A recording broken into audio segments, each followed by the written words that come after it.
Hello, Sarah Puhala here. Find me everywhere at Sarah Puhala. I was just interviewed by Keith of the KeithAndrewNetWork, and it was a lot of fun. And he was a pleasure to talk to and to get to know, and I recommend him. Watch his show, be a part of it if you can, and have a great day.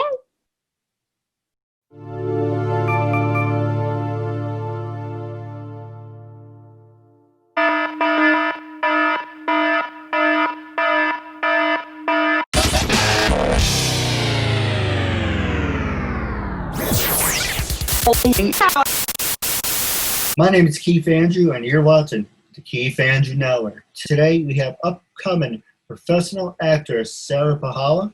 It's a real honor and privilege having you as a guest.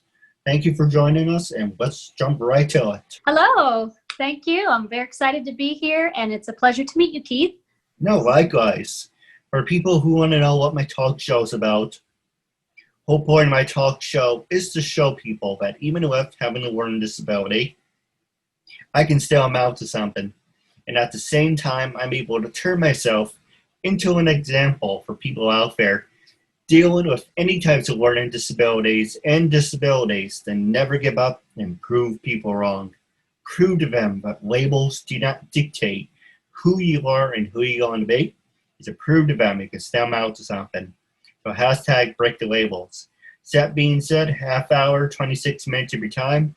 Say anything you want, talk about anything you want. And starting off, for people who want to know who you are an up-and-coming professional actress. So the first question, I want to ask you the easy ones, and we can go to the hard-hitting ones. When you were in college, were you a study nerd or party animal? And what were some of your favorite sports? Oh boy, well, where I attended college was Point Park University in the Performance Arts Conservatory, COPA. So I was studying theater and performing arts and spent a lot of time doing programming for classes like scene work and things like that, and rehearsals for shows. And I had a work-study program too, because I was basically a scholarship student. So I didn't have a lot of time for parties, and I wanted to really dig into my craft, and the program taught me a lot. And I didn't do a lot of sports in college. I did do, however, in high school, I was on the swim team, and I swam competitively, and I also was in a bowling league. So those would be the two sports that I entertained alongside my theater nerd path. Very much the theater nerd. No, absolutely. It's always good to be passionate about your career and your goals. For me, I like bowling, except for certain, excuse me, just had a brain fart. So for me, for bowling, it's always good to know where the cutoff point is. It's like, where's the normal floor, and when does the bowling or ring start? Last time I went bowling, I kind of gave myself a whiplash because I was like, I like bowling. Oh, yeah. I haven't done that in a long time. But I was looking at the floor, and I'm like, okay, normal. Okay, where the hell does it start? So when you throw the ball, now I know it starts in between your little guardrail-looking things. Yep. So I went to throw the ball. I pretty much went down with the ball because I didn't know where the cutoff was. So that was my bowling experience. Oh, boy. Still fun, though, I hope. Well, it was a lot of fun. Yeah, I did give my teacher a heart attack during that time because there was a point where at the end, it's like, oh, we're waving now. It's like, oh, I want to roll the ball one more time. No, Keith. At the time, I kind of don't listen. So I rolled the ball, and at the same time I happened to roll the ball, the plexiglass was coming down to protect the pins. Oh. So my teacher thought she was going to have a heart attack because she thought the ball was going to shatter the glass. But luckily, I didn't throw the ball hard enough, and it bounced off. But she wasn't really thrilled. I thought it was funny, though. Well, making memories. No, absolutely. Now, the next question I want to ask you mentioned you were on the swimming team. Did you ever want to become a professional swimmer? Not necessarily. I love the water. I always loved the water. I took lessons at a young age and even trained to be a lifeguard. So it was more about my love of the water and being able to participate in one of the few sports that I enjoyed or that interested me, because I was more of a theater nerd, like I said. So no Right. real aspirations to be a professional swimmer. Oops, sorry, my stand got bumped. No, don't worry about it. What do people make fun of me for this? But did you ever get the chance to do one of those human pyramids, or not into the whole human pyramid stuff? Oh gosh. Well, I didn't really do cheerleading or anything, so perhaps in a show there may have been some variation of a human pyramid, but not something on the regular. I love that stuff. I'm a loser. Oh, But all the right, next, it's fun. no, hey, try it and don't knock it till you try it, right? Right. Now, the next question I want to ask you: when you were in college, who influenced you, or what influenced you to become, a professional actor? You mentioned you were in theater, but was it one of those things where it's like, you know what? I like being in front of people. I like acting. What sparked your interest? Well, my interest was sparked early on, even pre-college. When I was real little, I always had, I found great joy in watching the characters in a movie or a film or reading a book and placing myself as that character and being able to act it out. I did many shows in my living room for my family that got tired of it. Through all of high school, I did the shows, and then I decided to pursue it in college and really dig deep into the meat of what it meant to be an actor or a performer, and even the business side of it a little bit. And I did have some influential professors and voice coaches. I studied a little bit of the music on the side too, and really it was during the college years I found my voice, if you want to call it that. Both my voices, I'm a petite girl, but I learned how to use my space and my size in theater and in acting, and also my singing voice, which I now would define as probably like a Disney princess voice, to give it a label. It's my voice, simple. I hope to say pretty, but it's mine, and I use it and feel more confident now, I hope to. And with each experience, keep the passion going and the desire, and use the skills that I have earned and learned along the way. No, absolutely. It's always important to find your voice. If you turn a question around to me, I guess I feel like I'm still looking for my voice. Sure. But at the same time, I love doing this. I love making new friends, making myself into an example, a role model, an inspiration. So I guess in a way, I kind of found my voice, but it's really hard to know until someone says, hey, you found your voice. Until someone says that to you, it's kind of like you're still looking. But I guess you're looking for the gratitude of the pat on the back. It's like, hey, you found something. Sure. And I also consider myself still a perpetual work in progress. And I think I will be all throughout life, certainly choosing a path anywhere in the creative arts in that area, be it talk shows or theater or stage or film or writing or dancing, painting, all of the above.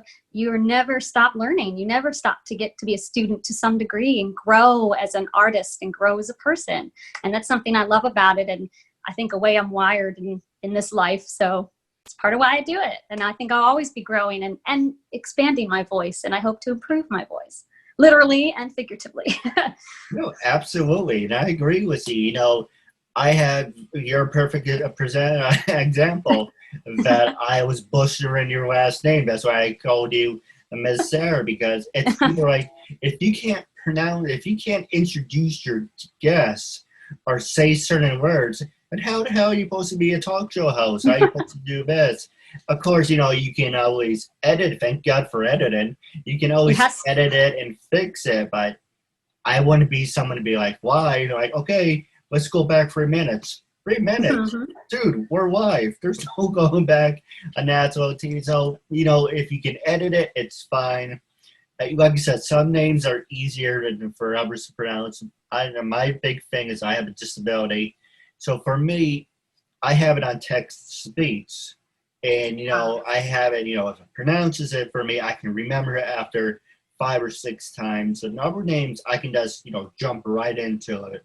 But there's other names where it just throws me off. I'm like, okay, well, I guess they're right that I'm not good at pronouncing. But if you have the heart and passion to do what you love doing, of course, you can always edit, the small parts out. But if you can connect with the audience and say, he's legit, he's real, or for you, when you're performing, she's real, she's legit, you can overlook the small details.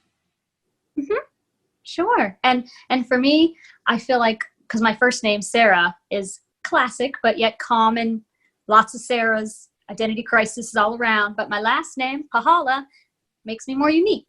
It's different. It's not nearly as common of a name. And most people, just like you, far from alone, ask me, how do you say that name? Where does it come from? Huh? And I get the same faces, but I've grown to love it because it makes me me. Absolutely. Now we're going to take a quick commercial break. I'm going to ask you a couple more acting classes and about social media when we come back. Hi guys, my name is Kat Johnston. This is Donna Drake.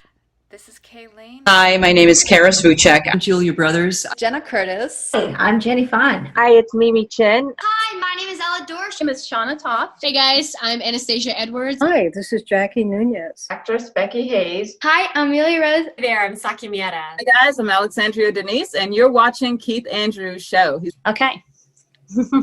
Ladies and gentlemen, I'm here with beautiful and talented Sarah Puhala. Good. I just want to say thank you for sticking with us for a commercial break. The one thing I do want to promote is September 22nd. That's right, September 22nd. It's a very special episode of the KeithAndrewNetWork, where I will have a special episode. How many times can I say special? A special episode because it will be an ECW reunion. I'm a big wrestling fan. I have interviewed a bunch of wrestlers over the past years, and I'm like, you know what? Why not do something special and unique? So September 22nd, I'm going to have Raven, Justin Credible, and a couple other great athletes. So that's something in the works. Also, I'm a big Power Ranger fan. I'm going to work on the Power Ranger reunion, plus a couple other reunions as well. I want to do different themes for each episode, but just want to do a little plug. Now, on the bottom of the screen, you're going to see my Instagram name and your Instagram name. So people follow, make sure to like, share, subscribe, make sure to do all that fun stuff, and become a fan of mine, become a fan of Ms. Sarah's. Like I said, you make a new friend, and you support a good cause. But the next thing I want to ask you about, with everything that you accomplish in your life, do you consider yourself as a role model? Oh my, well, I hope to be. And I think that's can be a big responsibility to bear, but also a wonderful one.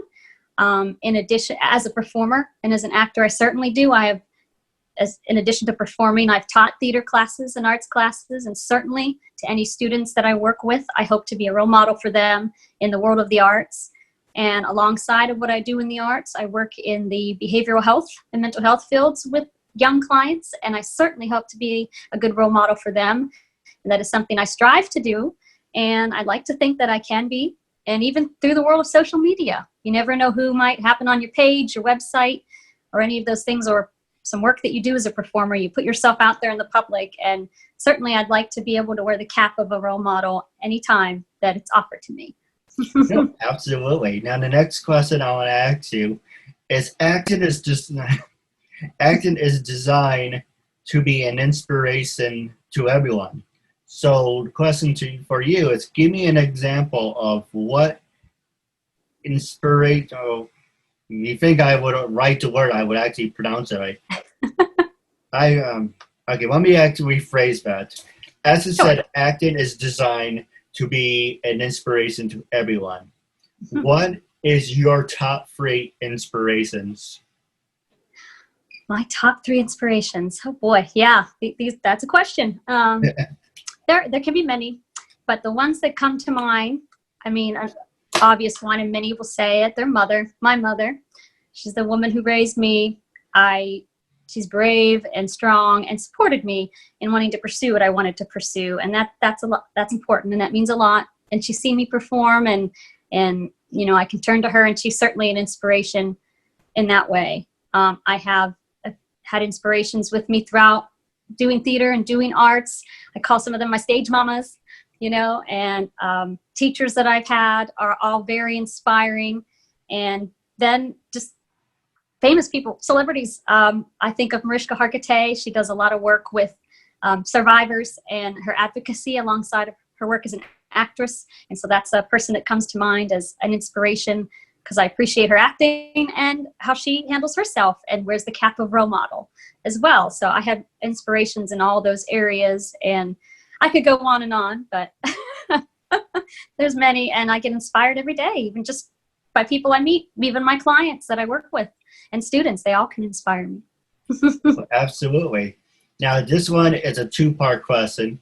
What are your topic I mentioned before? What are your top 3 strongest strengths that you bring into the acting world? And what would your words of wisdom be for people with disabilities? Oh, okay. Well, the strengths I feel like I bring as a performer, textually speaking, I have a bit of a photographic memory. So I can remember things pretty quick, like a script. So that's a skill, and that's something that has been given praise about. So that's a strength. I like to think I'm pretty positive normally in life. And so when I'm a part of a show or a production, I hope to bring positivity to any set or any theater that I'm working with, and the people around me, keep morale going. And I also feel like I try to be pretty loyal and responsible. So also good positive traits. Committed, that's the better word in acting. Committed. I'll commit to my role. I'll commit to what I'm doing. And that's important as an actress. And the advice I would give to anybody, and especially those that may have a disability of any kind, is that if you have a passion to do this, if it's in your heart and your gut and you got that fire in your belly and this is what you want to do, try it. Get out there, try. Don't judge yourself too harshly. There's plenty of folks out there that I know will. Try to build up the strength that you need, and have fun. Find the fun in it. Find the smiles. Find those around you that are willing to smile back. Because when you can find them and bring them into your circle, you'll feel lifted up, you'll feel supported, and you'll succeed. You'll succeed in the way that you need to succeed on your journey. And yeah, have fun and get out there and try. That's what I would say. And know your own strengths and weaknesses. Know what you can improve and know what you bring to the table, so that you're ready to say, here, this is what I can do, and I can show you what I can do, and I'll do it well. And if I don't know how to do that, I'll learn. Be willing to learn. That's the other part. I'd say be willing to learn. And that applies to anybody with a disability, or really anybody at all. Truthfully, I think. No, I agree. And what experience do you have in leading others? What experience do I have, and what was that? In leading others. Oh, leading others. Well, I have directed. I've directed some shows in the theater before, so that you have to take on a leadership role and wear a cap, and sometimes wear many caps. I've taught, as I said. I'm a person of faith, so I've done some leadership through mission work and church things too. And I'm a petite person. You're not seeing me standing, but I'm petite. But I try to be like, look, I may be little, but I got things to say. If you're willing to listen and you want to go on this journey with me, let's go. And I make it fun. I try to stay positive and reach people where they are, be very empathetic to where they are. I'm big on empathy too. So I try to carry those qualities with me and be the best leader I can be, but I'm very big on collaboration. And I say it's called a production for a reason. So I also bring those around me with the strengths they have to offer to make whatever it is we're working on a success. No, I agree. And what would your advice be about taking acting classes? Have you or are you taking any acting classes? I will take a class here and there when I find one that's around me, that's available, that's affordable. I certainly studied it, as I said, through high school and college, and I think it's important to always be willing to learn, even if it's a little dance class or an improv class, a basic class, also to keep your instrument in check. We are our instruments as actors, so our voices, our bodies, our minds, we got to keep them going and keep them sharp. And if you're not in a show or a production at the moment, a class can help you do that. Right now, thanks to 2020, we have a lot of this on Zoom. And there are classes being offered, some free, some inexpensively. Use your own home and maybe in your PJs, whatever the class is, and take a class and learn as a student of life. So I certainly recommend it. I try to do it as often as I can and continue that growth with the craft and as a person and a performer. Now, what would your words of wisdom be for someone who wants to follow in your footsteps, who has disabilities and learning disabilities?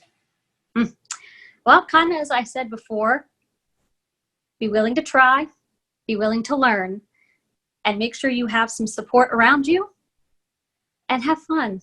Smile. Keep smiling, because you're you the way God made you, and you're meant to be that way, and you're here now. So let's have fun. Make the most of life, baby. That's the kind of advice and pep talks that I would try to give, and be willing, like I said, learn and listen, take it all in, and grow. Have you ever, what I'm trying to find the right words for this. When you're teasing others, do you have more fun teasing kids, or does teasing people in general? It can depend on what it is we're working on. Most of my teaching experience and directing experiences have been with younger people. I always joke and say, like, with clients, I try to work with those shorter than me. There's not that many, but they're there. But also, if you're digging into something deeper, or you want to relate to those that you're teaching or helping and learn from them, the older people or adults can also be just as rewarding and interesting to work with too. Kids bring a great energy, and they can be fun, and they're fresh, and sometimes a little more willing to get up there and act foolish. Sometimes you've got to bring the adults, like, come on, we can try, we can do this, it'll be fun. But it depends on the person. Depends on the person at the end of the day. So good things for both. The reason I asked is the two questions I want to ask you is, do you enjoy being active with kids? Do I enjoy acting with kids? Yes. Well, being active. Acting with kids is fun. Sometimes they steal the scene, but they're lots of fun. What about the next question I was going to ask you is, as a coach, what is the best advice? A lot of people say you should do this, do that. What is your top 5 things you would say that helped you, that you can coach to me to help me get to the next step? What are your top 5s? Oh boy, yeah. Well, a little bit repetitive of what I've said, but it rings true.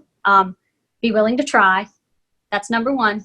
And I have in my syllabuses that I've used in teaching theater classes. Be willing to try, because if you're not going to get up and try, you're not going to go very far. And that's your choice, and that's fine. But if you want to be here and do this, try. So be willing to try, number 1. Be willing to learn, like I said. Number 2, you're here, you're going to grow as a performer. If you listen and you're open and you learn, you take it in, keep what works for you, let go what might not, and grow. Number 3, have faith in yourself. Know what your strengths are, as you said. Learn what they are if you have to, and own them. Be proud of them. Give yourself those affirmations if you need to. And also, kind of leads into number 4, know your weakness, or know how you can grow, and find that and grasp it and enjoy that too. Find the enjoyment in that process. Don't be afraid of the failures, because in this business, they'll happen. They'll happen over and over. Failure and rejection, that's like two words that flash above you. It feels like all the time when you go to auditions, or you're just, trying to get that part, or even just rehearsal process. It's part of the beauty of it. It's part of the challenge of it. And then number 5, like I said, have fun. Find the fun in it. Smile. If you're choosing to be here, something in you wants to be here. You're drawn to this world for some reason.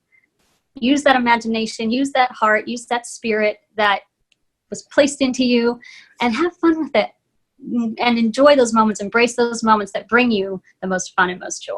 Those would be my biggest pieces of advice, I suppose, as a wearing my coach hat or motivator hat. And those could be in all parts of life, honestly.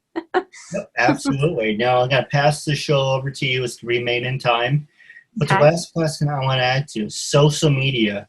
Can social media make you or break you with everything that you accomplish in your life? Do you give thanks to Facebook, Twitter, Instagram? Do you say it's because of these social platforms I am where I am?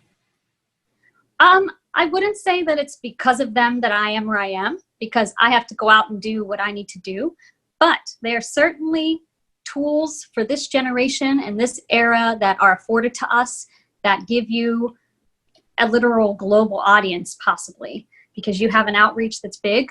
You can make a kind of impression in a way that in a bygone era only happened in a movie theater, perhaps, or eventually in a television studio if you were lucky enough to be that person on the screen, And now we all have our own screens, and some people use them for good, some maybe not so good. There's reasons to be careful. Certainly my social medias, you find me everywhere, Sarah Puhala, and I have an IMDb, and I have a website, and it's also a great tool for auditions and networking. In this business, we always want to be in contact with others in the business because they have insights, they have opportunity, they have information, and maybe advice. And that's a tool that's afforded to us through social media that, again, in a bygone era was just a little more difficult or challenging or time consuming to achieve. So I think that, and you can build your persona, your brand. Those are words that we toss around in the business too, that how you want to present yourself. Your social media might be the first way a person meets you, like as with you and I. Our social medias were how we first met one another. And, if that doesn't exude the message you want to give out, then you might give the wrong message. So that's how I think of social media, and I think it has its place. I think sometimes it gets abused, but I think when it's used properly, I think it can produce good things, especially in this business. Absolutely. Type of public business that we put ourselves in. Well, I agree. Now, by wrapping up the show, I do have a couple questions for you off the air. But how can people follow you on social media? Are you on Facebook, Twitter, Instagram? Yep, my name, Sarah with an H, Puhala, Puhala. You'll find me there on Facebook at Sarah Puhala, on Instagram at Sarah Puhala, on Twitter. I have a website, www.sarahpuhala.wordpress.com, my artist website, and I have an IMDb page and a LinkedIn. So you'll Google my name and I pop right up. You can find me, follow me. I post about my upcoming projects. I got a few virtual things in the works this coming season, which I hope to announce very soon. One of which will combine my love of the arts and working with individuals with disabilities. So I'll be very excited to share that with you when I'm allowed to. And follow me, find me, be my friend.